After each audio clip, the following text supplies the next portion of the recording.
Senhores telespectadores da UniTV, canal universitário, muito boa tarde. Nesse momento, damos início ao programa Grupo Mônaco de Cultura e Saúde, que vai ao ar, ao vivo, todas as terças-feiras, neste horário. Neste primeiro bloco de cultura, temos a honra de receber como convidado o ilustre presidente da Academia Gonçalense de Letras, Artes e Ciências, AGLAC, que tanta contribuição tem prestado às letras no município de São Gonçalo, professor Fernando Félix Carvalho. Boa tarde, presidente Fernando Félix. É uma grande honra recebê-lo aqui em nosso programa. Boa tarde, Carlos Mônaco. Boa tarde, espectadores, telespectadores da UniTV, fluminenses, gonçalenses, niteroienses. Estamos aqui à disposição do Carlos Mônaco para responder as perguntas sobre a nossa academia. Como foi o início de sua carreira literária? E também, Fernando, fale-nos sobre alguns de seus incentivadores. Bom, a minha carreira literária nasce em jornal.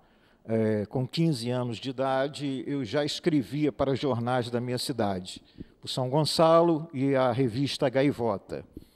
E daí partiu toda a minha vontade de escrever para jornais e logicamente, escrever livros, né? Quanto aos incentivadores, o primeiro foi meu pai. Foi meu pai quem levou o meu primeiro artigo para a revista Gaivota, entregando ao diretor Oswaldo Elias de Moraes, que era o diretor da revista, e foi publicado em 1965, um primeiro artigo sobre o Rio de Janeiro, me lembro bem. E o outro incentivador fantástico da minha carreira foi o jornalista Reinaldo Silva, do Fluminense, do Jornal São Gonçalo, de um grande trabalho jornalístico que o Reinaldo fez aí pela imprensa fluminense. Fernando, como e quando ingressou na Academia Gonçalense de Letras? E também gostaríamos de saber quem o recepcionou na sua posse. O meu ingresso na academia se deu em 2007, e foi através de eleição, né? Fui eleito membro da academia em 2007, e estamos lá, vai fazer 5 anos, né, que estamos na academia. Sim. Com relação a sua posse, quem o recepcionou? Quem me recepcionou foi a professora Maria Nelma Carvalho Braga, historiadora, né, com trabalhos importantíssimos sobre o município de São Gonçalo, inclusive com uma obra de referência, que é a História de São Gonçalo. E a Maria Nelma também foi uma grande incentivadora da minha carreira, foi quem me recepcionou e quem batalhou pela minha candidatura. Pois não.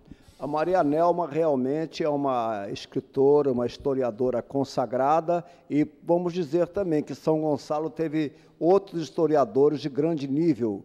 Lembro-me aqui do Luiz Palmier, do Marcos Vinícius Macedo Varela e Evadir Molina, e também Salvador Mata e Silva. Então, são figuras realmente extraordinárias no meio cultural, não só de São Gonçalo, mas como do estado do Rio de Janeiro. É verdade. Qual a cadeira, Fernando, que você ocupa na Academia Gonçalense de Letras? E também gostaríamos de saber o patrono e também que nos falasse algo a respeito. A cadeira que eu ocupo na academia é a cadeira número 29, cujo patrono é o Barão de Aquino, José de Aquino Pinheiro. E eu cheguei a essa cadeira pelo número 29, porque o número 29 sempre foi um número que me atraiu muito. Em primeiro lugar, a cadeira 29 da Academia Brasileira de Letras foi fundada pelo escritor, teatrólogo Arthur Azevedo, um dos meus ídolos na literatura. E esse foi um dos principais fatores pelos quais eu escolhi a academia, a cadeira número 29.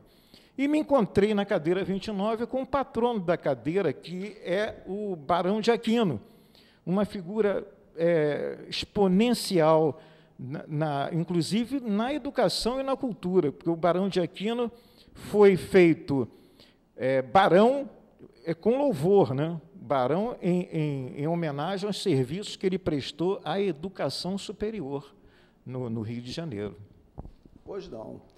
Muito importante a colocação, e você me fez lembrar muito bem do teatrólogo Arthur Azevedo, que foi muito bem focalizado pelo Raimundo Magalhães Júnior, Arthur Azevedo e sua época. Exatamente, exatamente. Então, foi realmente uma figura de realce. É uma obra de referência sobre Arthur Azevedo, né? E Arthur Azevedo foi um polígrafo, né? Ele era um homem de todas as artimanhas na literatura, né? Foi teatrólogo, foi prosador, foi contista, foi compositor, ele compunha as músicas das peças teatrais, foi tradutor de peças teatrais, e o mais importante, o Arthur Azevedo foi o idealizador do Teatro Municipal. É verdade, né? É verdade. Ele bolou o Teatro Municipal e lutou a vida toda pela construção do Teatro Municipal. Ele saía do Ministério da Aviação, onde trabalhava, todas as tardes e ia fiscalizar as obras do Teatro Municipal.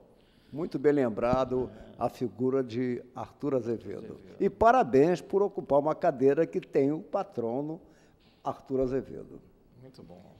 Eu queria saber, Fernando, quando foi fundada a Academia Gonçalense de Letras, Artes e Ciências, e também se você poderia nos falar algo a respeito da história de sua fundação.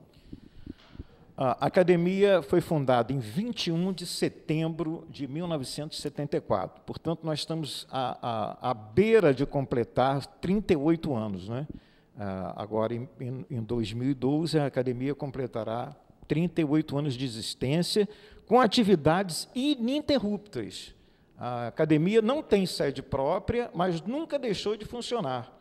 Nos locais onde ela ocupou em São Gonçalo, ela sempre às quintas-feiras, às terceiras quintas-feiras do mês, ela realizou a sua sessão, né, a sua sessão ordinária. Então, é a instituição literária mais antiga em atividade em São Gonçalo. Em São Gonçalo. Em São Gonçalo. E quantas cadeiras possui a Academia Gonçalense? A Academia Gonçalense tem 60 cadeiras, são 60 membros efetivos. Agora nós estamos com 52 membros efetivos e 8 cadeiras vagas. Então, 52 cadeiras ocupadas. Ocupadas, né? Ocupadas atualmente. E como é que se faz para ingressar na Academia Gonçalense? A Academia Gonçalense de Letras tem os seus membros efetivos através de eleição. As pessoas interessadas na academia leem o edital, e agora mesmo nós estamos às vésperas de publicar mais um edital para o preenchimento de 4 cadeiras. Então, o candidato envia o seu material e um requerimento ao presidente da academia e concorre a uma vaga. Certo. Eu queria saber também, Fernando, se há outros membros na Academia de Letras de São Gonçalo sem ser efetivos. Dos efetivos, exatamente. Como eu disse, nós temos 60 membros efetivos, né? E temos também 30 membros honorários, 30 membros correspondentes e 10 membros beneméritos. Você poderia, assim, lembrar de alguns nomes que são membros da academia, membros que ocuparam, que fundaram a academia? Exatamente, exatamente. Eu vou ler aqui, na nossa revista da academia, foi publicado em 2009, eu vou ler para você e para os nossos ouvintes os fundadores da academia.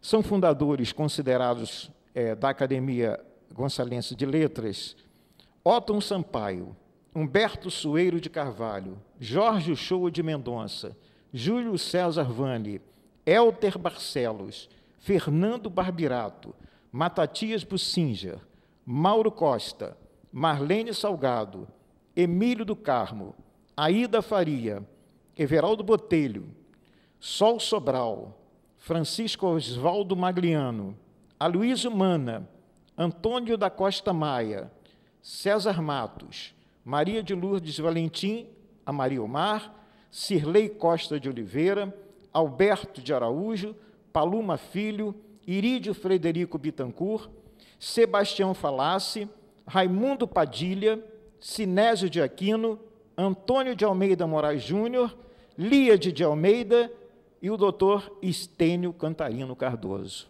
Esses são os fundadores da academia. Realmente figuras extraordinárias.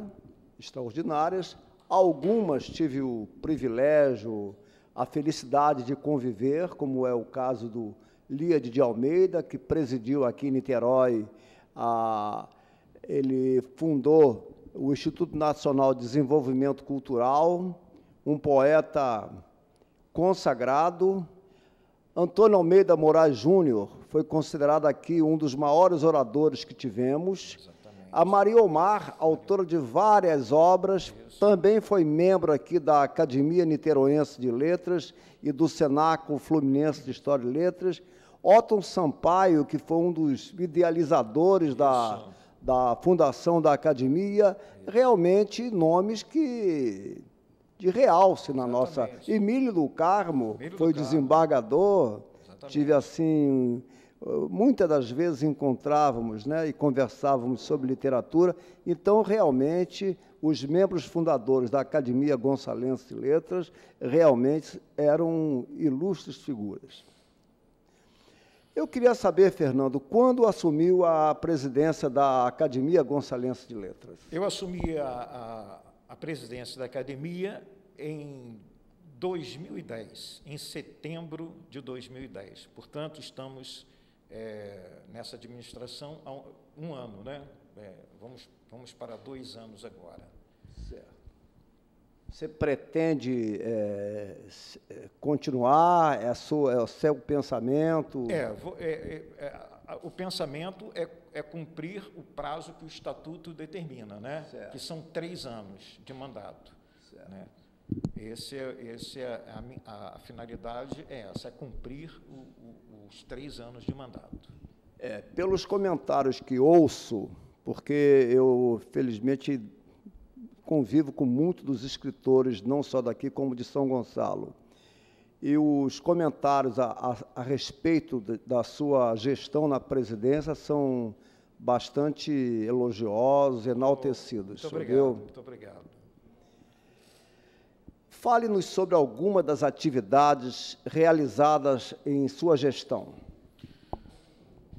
Assim que nós assumimos a academia, nós fizemos, de acordo com os acadêmicos, né? De acordo com os acadêmicos, nós fizemos um planejamento para o ano de 2011, né? Assumimos em 2010 e fizemos.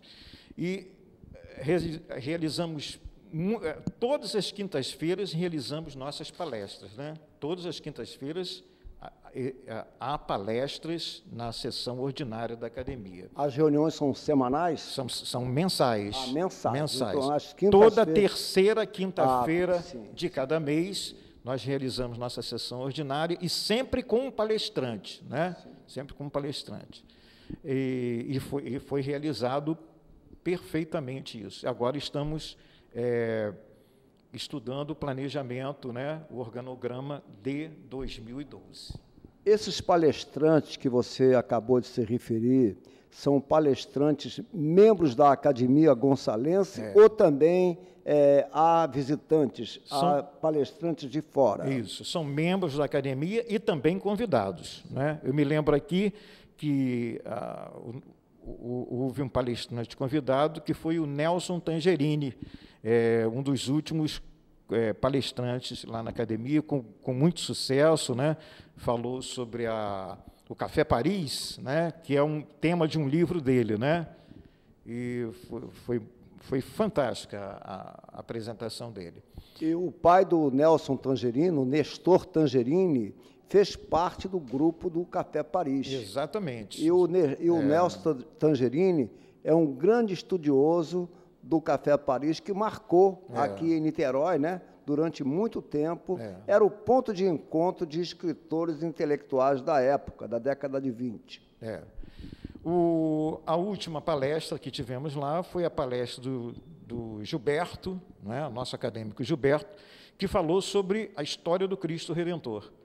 Como se sabe, como nós sabemos, o Cristo Redentor teve partes, né, do monumento construídos em São Gonçalo. As mãos do Cristo e o rosto do Cristo foram feitos em São Gonçalo, moldados no Barro Vermelho, no bairro do Barro Vermelho. Você falou há momentos atrás que a Academia Gonçalense se reúne em determinados locais. Na verdade, onde é que se reúne atualmente a academia? E gostaríamos também de saber se ela tem sede própria. Isso. A academia, desde a fundação, nunca teve uma sede própria, né? Ela, como Academia Brasileira de Letras, ela atuou em vários locais, né? Hoje, ela funciona provisoriamente no Instituto Cultural Brasil e Estados Unidos, o ICBEU, que fica ali no centro do Zé Garoto, bem no Zé Garoto, ao lado do Fórum Antigo, de frente à Casa de Carequinha. E lá é que estamos funcionando atualmente, nessa sede, no ICBEU. O ICBEU foi cedido, se não me engano, ali abrigou um acervo de obras gonçalenses, livros de diversos... Foi no ICBEU? Exatamente. O ICBEU foi a sede, né, das instituições, instituições gonçalenses. A Academia Gonçalense de Letras, o Instituto Histórico, né, e o Instituto Histórico, e ainda o MEMOR, que é o Instituto de Memória Gonçalense, também funcionou. Mas o MEMOR está, no momento, desativado. Mas a documentação toda se encontra lá no ICBEU, sob a guarda do professor Elter Barcelos. Sim. Há uma expectativa, há alguma esperança da Academia Gonçalense de Letras ter sede própria? Exatamente. Foi muito boa essa sua pergunta, muito a propósito, porque neste final de ano de 2011, tivemos a primeira vez a perspectiva de conseguirmos a nossa sede própria, né? Tivemos 2 reuniões com o secretário do prefeito, e ele nos prometeu a nossa sede própria, né? E ele disse que a curto prazo nós vamos ocupar um imóvel da prefeitura e a médio e longo prazo vai ser construída a sede própria da academia no bairro de Neves. Eu aplaudo essa iniciativa porque, devido à grande importância que a Academia Gonçalense de Letras, Artes e Ciências tem aqui prestado à cultura não só de São Gonçalo, como também do Estado do Rio de Janeiro. Então, eu torço para que isso se concretize e parabenizo o autor dessa iniciativa. Exatamente. O secretário Adolfo Conder, ele nos prometeu a sede, né, da academia, que vai funcionar no centro de São Gonçalo e, posteriormente, através de uma construção no bairro de Neves, aí sim será instalada definitivamente a sede da academia lá no bairro de Neves. Eu torço para que essa promessa se concretize. Oxalá. Há algum projeto em vista para o ano de 2012 na AGLAC? Exatamente. O projeto nosso já está delineado. No dia 15 de março, nós teremos a nossa primeira conferência do ano e já estamos prontinhos para receber o escritor Mauro Ventura, jornalista do Globo e escritor agora, lançou recentemente o livro O Espetáculo Mais Triste da Terra, que foi sobre o incêndio do Gran Circo norte-americano, né? Então, ele vai nos visitar e fazer a palestra dele sobre o tema do livro recém-lançado. Exatamente. Essa tragédia ocorreu há 50 anos atrás aqui em Niterói e foi um fato marcante, né? Infelizmente, um fato triste, mas que foi muito doloroso para todos nós. Então, ele estará no dia, já tem a data marcada? 15 de março. 15 de março, às 17 horas, lá na sede do IBEU, fazendo a primeira palestra do ano de 2012. A entrada é franca? Qualquer pessoa pode... Convido a todas as pessoas para comparecerem a essa palestra do Mauro Ventura. Então, dia 15 de março... 15 de março, às 17 horas. 17 horas. No IBEU. Então, já ficam todos convidados para assistir essa palestra. Isso. E, além há outros projetos? Há um projeto também já pensado e discutido com os nossos acadêmicos, que é uma homenagem ao nosso acadêmico, né, que foi acadêmico da nossa GLAC, o Mário Lago, o compositor Mário Lago, que está no tempo, né, de festividade dos seus 100 anos de nascimento. Então, durante todo esse ano de 2012, vamos comemorar os 100 anos de nascimento do Mário Lago e estamos preparando uma grande homenagem para ele lá. Ele que foi o nosso acadêmico na cadeira do radialista Paulo Roberto. Então, 100 anos de Mário Lago, né? 100 anos autor de Na Rolança do Tempo. Na Rolança do Tempo e da grande Amélia, né? A grande Amélia. Grande Amélia. Bom, em Niterói, a Secretaria Municipal de Cultura e a Fundação de Artes de Niterói, com o apoio da imprensa oficial, desenvolvem um importantíssimo trabalho divulgando as instituições culturais com a publicação trimestral do jornal Literato.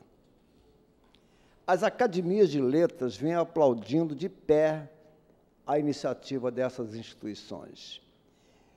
Como você, Fernando, vê essa iniciativa no município de São Gonçalo?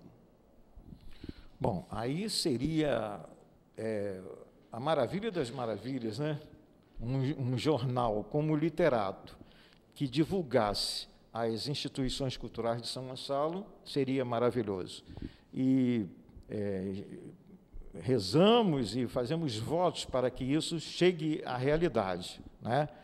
E estamos contando com o apoio, né, dos órgãos públicos, né, da Prefeitura Municipal de São Gonçalo, para que nos ajude a fazer isso.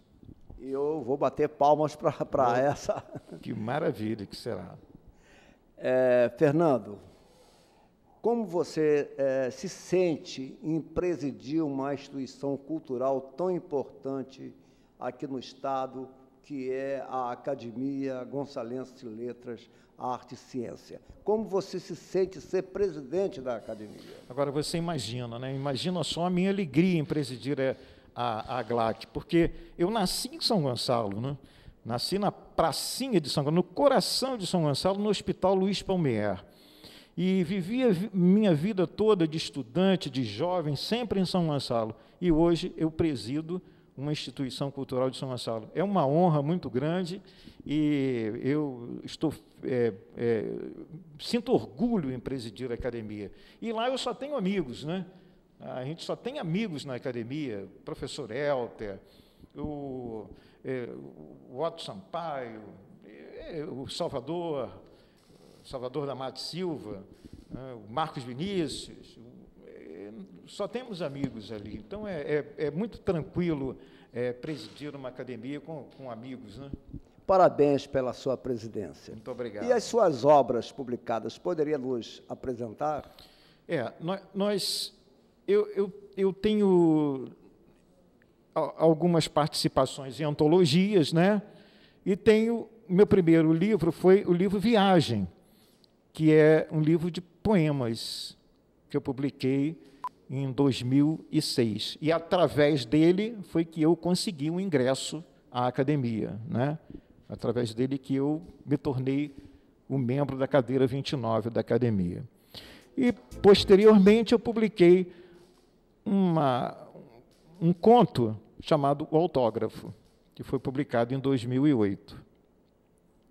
Também, que é uma brincadeira que eu fiz com os colecionadores de arte, né? Os colecionadores de arte de maneira geral e de literatura e de livros também. Pois não. Considerações finais. Bom, uma alegria estar aqui com o Mônaco, né, a quem eu parabenizo por esse programa, a UniTV, que é a TV da Universidade Federal Fluminense. E, o Mônaco, a gente sempre pensa no seguinte, o ser humano vem ao mundo para desvendar um segredo, para desvendar um mistério, né? E a gente não sabe exatamente qual é esse mistério. E exatamente esse não saber, né, do que vai acontecer, do que é isso tudo, né, à nossa volta, é que nos dá força para a gente continuar e continuar sempre. Fernando, muito grato pela sua presença. Muito obrigado a todos, agradeço ao Mônaco, agradeço a todos, e um abraço aos fluminenses e um grande ano de 2012 para todos. Muito obrigado. Despeço-me agradecendo a ilustre presença do presidente da Academia Gonçalense de Letras, Artes e Ciências, professor Fernando Félix de Carvalho, e aos telespectadores, desejando a todos um feliz ano de 2012. O segundo bloco de saúde terá o comando da acadêmica e psicóloga Elizabeth do Vale. Muito obrigado.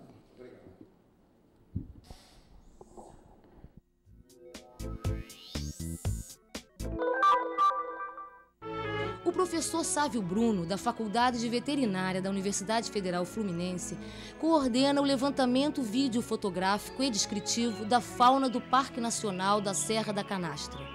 Já fotografamos centenas de animais, existe um livro em andamento e esse material também produziu uma exposição permanente no Parque Nacional da Serra da Canastra, que dá apoio ao visitante no sentido de que ele entenda a importância da preservação da biodiversidade local e que já teve, até o momento, mais de 8.000 visitas dirigidas. Situada no estado de Minas Gerais, a Serra da Canastra abrange uma área de cerca de 200.000 hectares dentro do Cerrado brasileiro. Diversas espécies encontraram nessa região um refúgio contra as ameaças provocadas pelo avanço da ocupação humana. Esse projeto, ele, na verdade, tem um objetivo geral, que é estabelecer efetivamente a fauna que o Parque Nacional da Serra da Canastra protege como unidade de conservação, dando inclusive mais subsídios para que ele se efetive como unidade.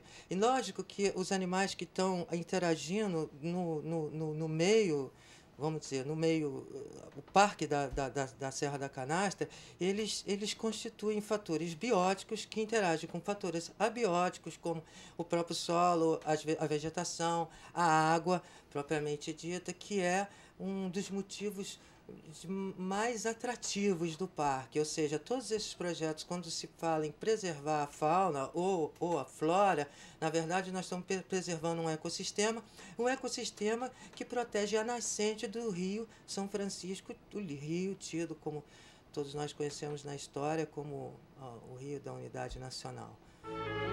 O projeto conta com alunos bolsistas que, com o professor Sávio, passam dias em campo observando, fotografando e gravando espécies da fauna local.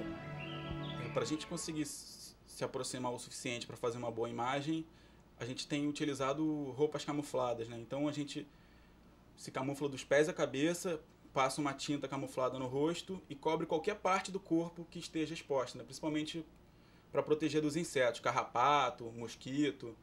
Então, a gente fica à espera, muitas vezes, durante horas, no lugar, esperando o bicho passar para a gente fotografar.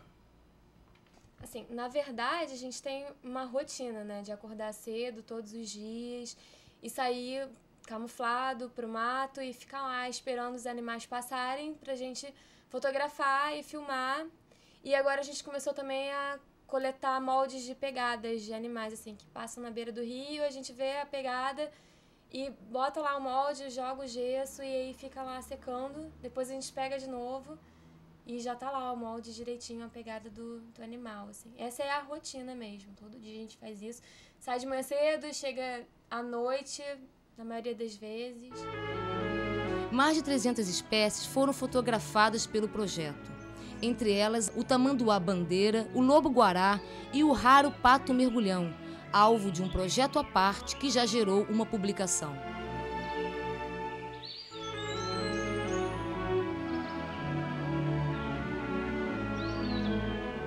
Eu acredito que, antes de tudo, há de se ter esperança.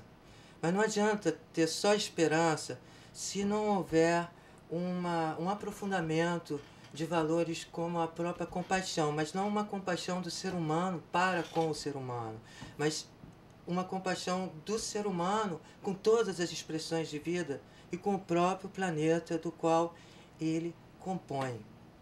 De forma que, ao se aprofundar valores que estão relacionados à espiritualização do ser humano, ele vai passar também a entender que ele é parte do todo e tem de cooperar para que esse todo sobreviva.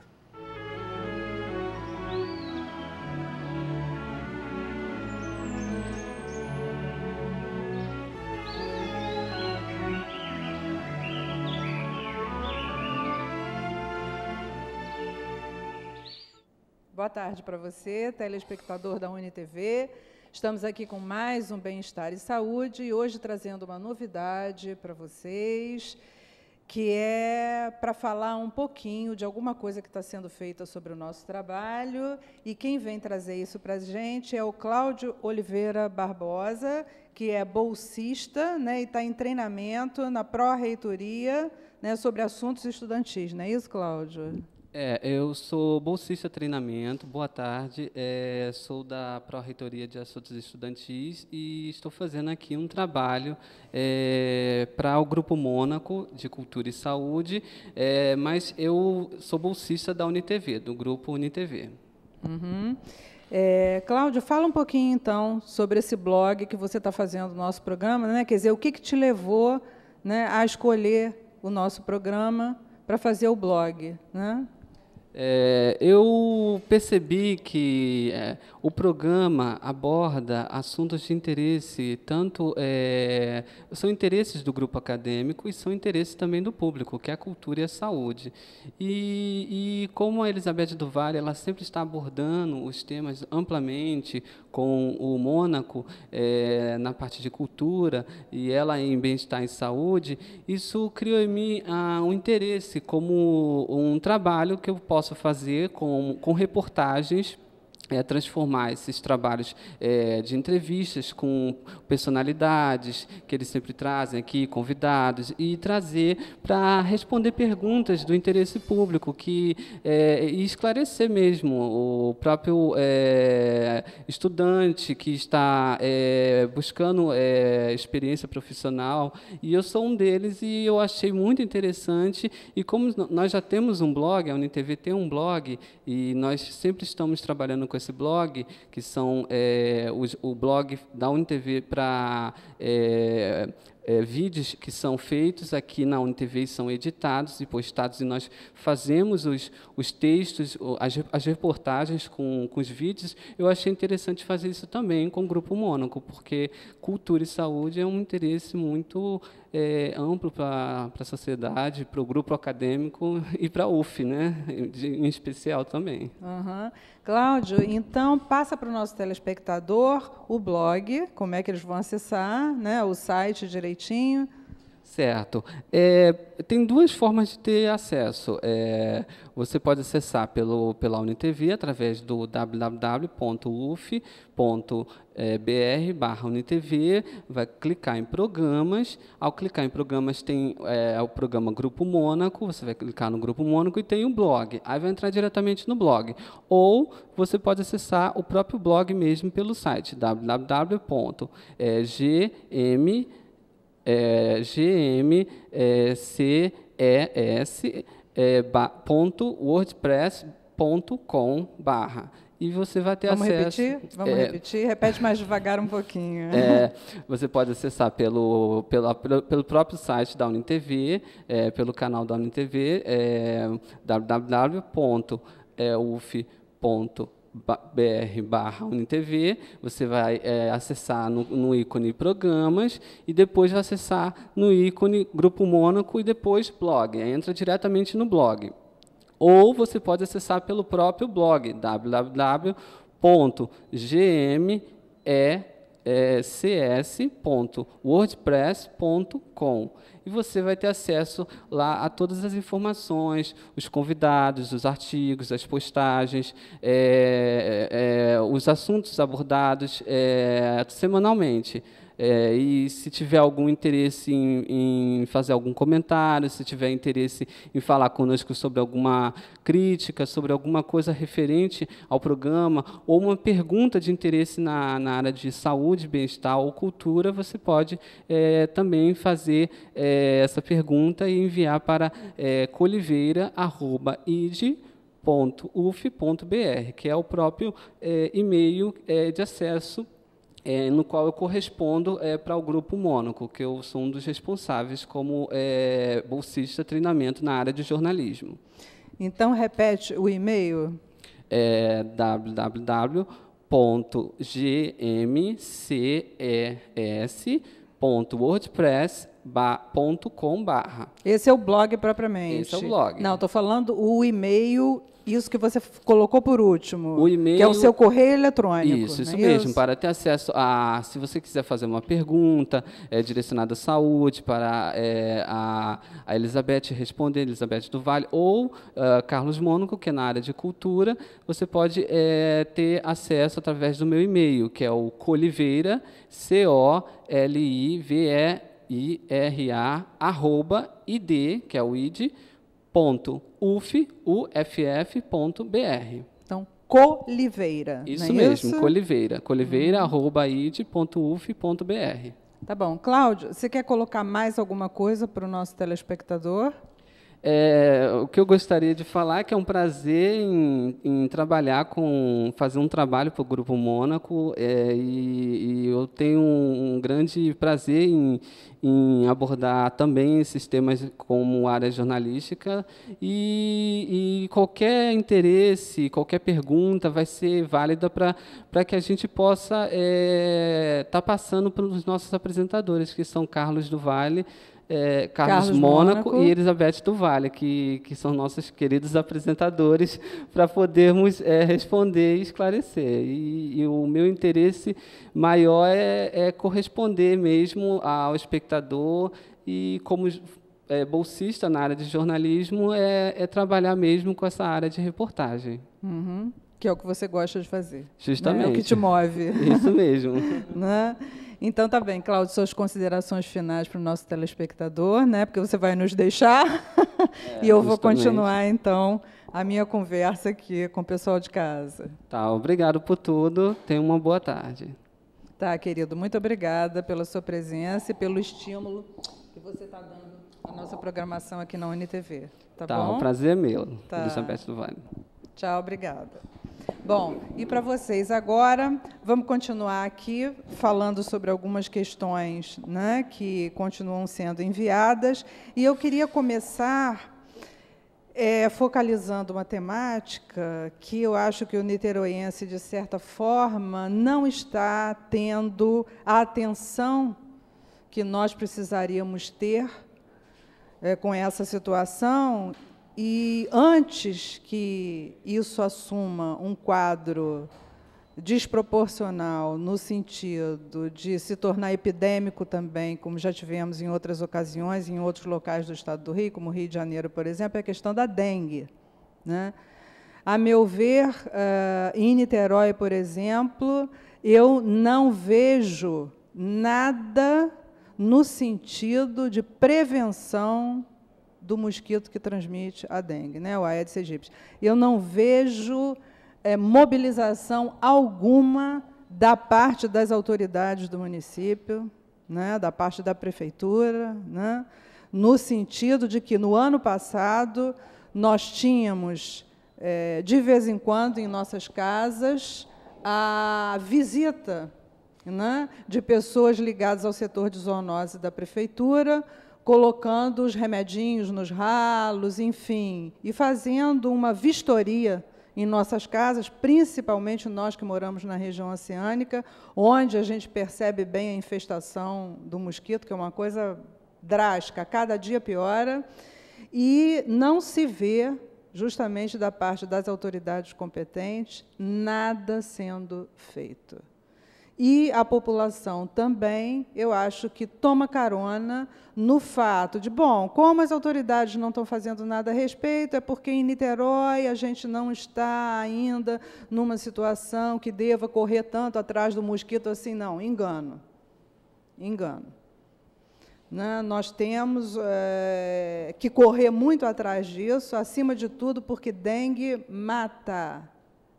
Dengue é um assunto realmente de interesse público de uma maneira geral, e acho que uma situação em que todos nós temos realmente que fazer a nossa parte. Eu hoje, quando entrava no meu carro para vir fazer o programa aqui, quando eu abri a porta do carro, uns 3 mosquitos entraram de uma vez para dentro do carro, e eu vim dirigindo de Itaipu até Niterói com os mosquitos me pegando o pé.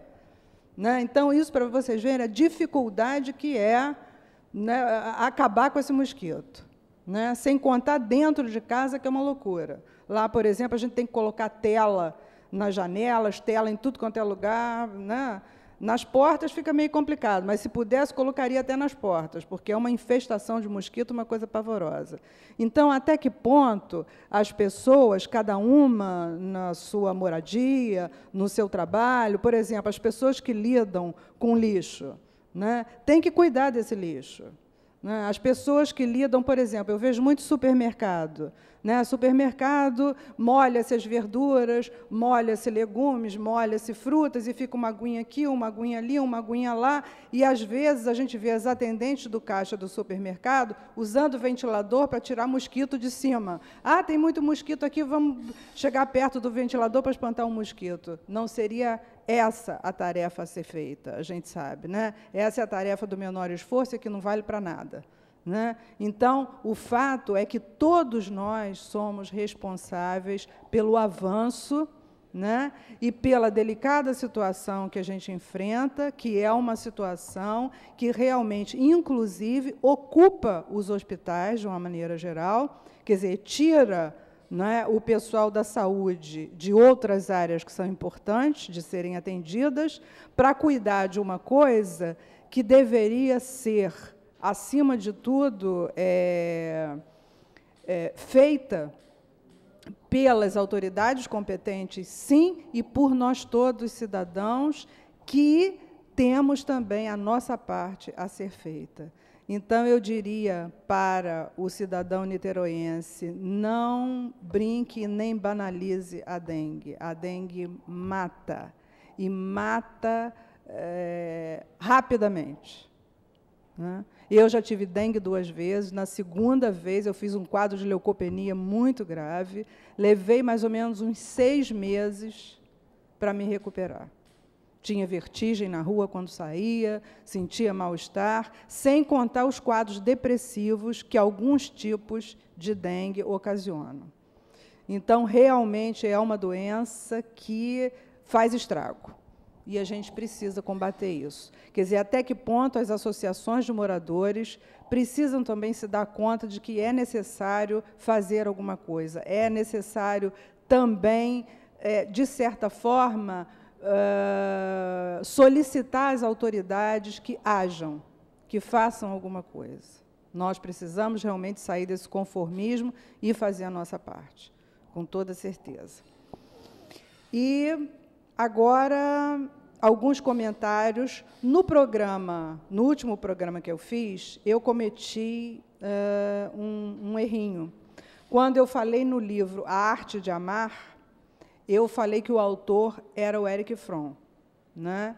E o livro que eu tenho já é bem antigo, provavelmente ele hoje deve ter uma outra capa, uma outra cara, mas aqui está A Arte de Amar, de Erich Fromm, que eu sugeri que o telespectador utilizasse para compreender a beleza, né, de toda a literatura do Erich Fromm quando fala sobre o amor, né, sobre o aprender mesmo a amar, o como se aprende a amar e como isso é necessário na vida do ser humano. E quando eu falei num outro título, ter ou ser, eu errei no autor. O ter ou ser é também do Erich Fromm. E eu disse que era do Pierre Teilhard de Chardin. Eu me enganei e peço desculpas a você, telespectador, mas então estou aqui reconsiderando que o ter ou ser é também do Erich Fromm. Também é um belíssimo livro e acho que situa, nos tempos em que estamos vivendo, né, o fato da importância de se ter consciência a respeito do que é mais importante para cada um de nós, se é possuir coisas ou se é trabalhar no nosso âmago para que sejamos cada vez mais inseridos no nosso contexto como um todo e para que sejamos também mais bem-sucedidos, não propriamente que façamos sucesso, porque uma coisa é fazer sucesso, outra coisa é ser bem-sucedido. Né? Temos que diferenciar bem isso. Sucesso envolve glamour, envolve mídia, envolve egocentrismo, vaidade. Ser bem-sucedido é diferente. Ser bem-sucedido é colher da vida os prazeres que a vida tem para nos oferecer. É, acima de tudo, trabalhar o nosso eu, trabalhar a nossa individualidade. Não individualidade, né, no sentido de quero tudo para mim, não é isso. Isso seria egocentrismo. Mas de trabalhar a nossa singularidade, de trabalhar aquilo que é um potencial nosso, que a vida nos dá de presente, né, que quando a gente nasce, muitas vezes, o potencial já está ali latente. E, portanto, deve ser trabalhado e aprimorado, porque isso realmente faz uma diferença na nossa vida. Isso nos traz sucesso, no sentido de sermos bem-sucedidos, não de termos glamour, de termos reconhecimento público, nada disso, mas de termos no nosso âmago coisas que possam ser utilizadas por nós mesmos para a nossa satisfação, para o nosso prazer e, por que não, para a nossa felicidade, né? Já que a felicidade é um estado de espírito, é um estado de estar no mundo, não é um estado no qual a gente tem orgasmo o tempo todo, não seria isso, né? Mas seria exatamente uma certa conquista de uma serenidade interior, de uma paz interior e uma alegria que o outro não pode nos dar, mas que nós podemos trabalhar conosco mesmo internamente, no sentido de conquistarmos essa postura diante da vida. Então, isso é muito bom, né? E isso depende exatamente desse trabalho solitário, né? É um trabalho solitário porque é um trabalho da gente com a gente mesmo. E a gente ser uma boa companhia para a gente é uma coisa maravilhosa. Né? A pessoa que diz, não consigo ficar sozinho, deve ser um martírio. Porque nós devemos ser uma boa companhia para nós mesmos. Né? Então, nós devemos valorizar todos os momentos que nós temos a sós, né? Conosco mesmo, nas profundezas das nossas entranhas, do nosso âmago, para cada vez conquistarmos mais um pedacinho desse ser grandioso que é cada ser humano.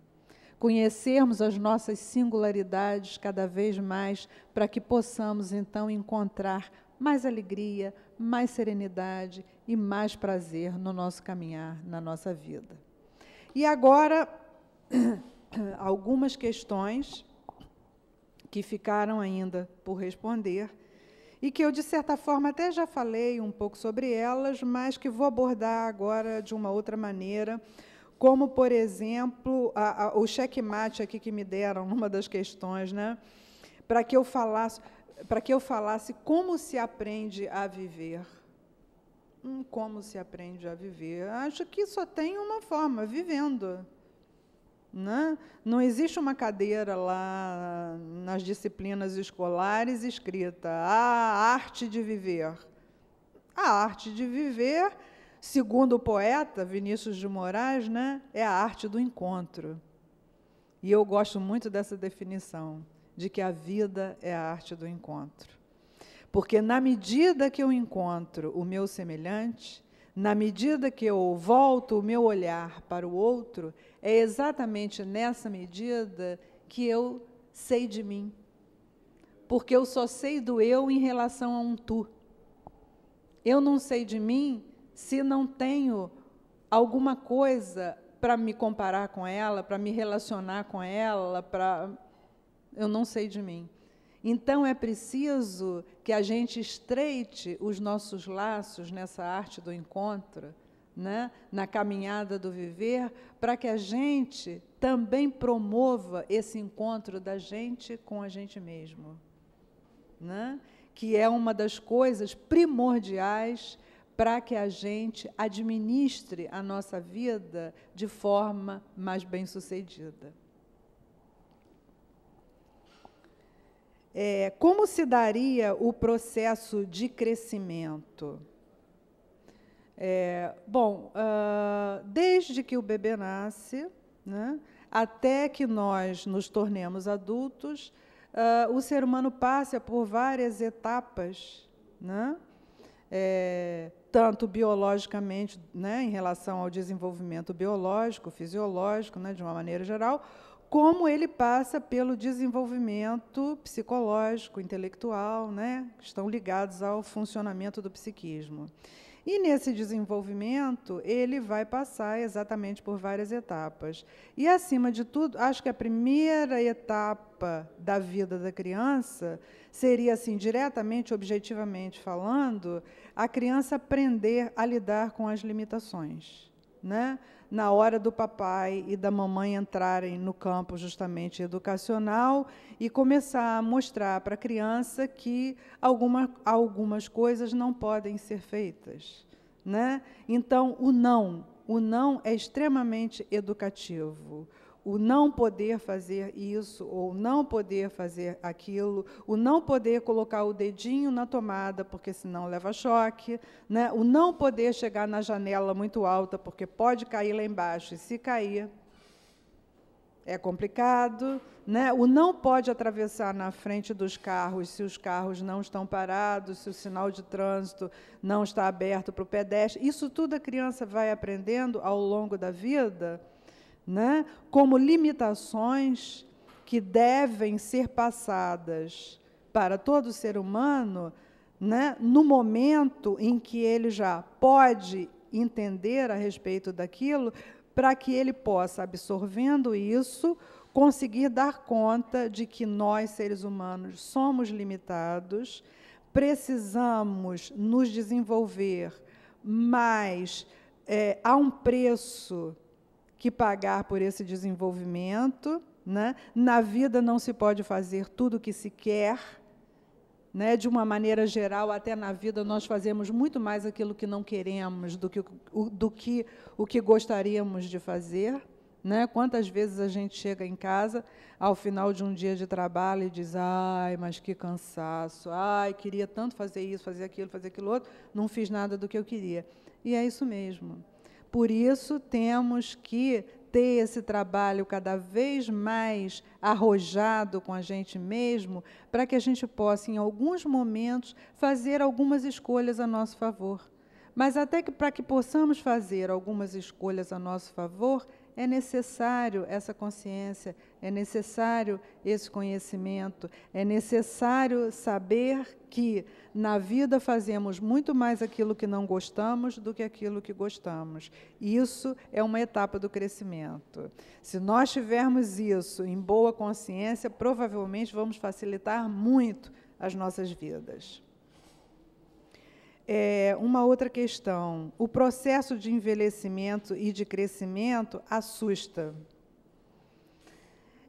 Sim, eu acho que ele assusta mais na medida exatamente que nós não temos consciência desse processo dessa forma mais profunda. Né? Porque o envelhecimento ele vai trazendo uma maior dificuldade física, né, de performance biológica, né, e fisiologicamente falando, no sentido de que nós já não podemos mais fazer coisas que faríamos com uma idade menos avançada. Né? Então, o envelhecimento vem nos trazer também ainda mais limitações do que, na realidade, nós teríamos na infância, na adolescência, né, como o desenvolvimento natural do ser humano. Então, estarmos atentos a isso, acima de tudo, nos ajuda cada vez mais a ultrapassarmos essas etapas difíceis. E sempre levando em conta de que tudo tem seu preço, toda escolha tem seu preço, e se conscientizarmos mais essas dificuldades, trabalharemos, administraremos muito melhor e seremos muito mais bem-sucedidos na nossa caminhada.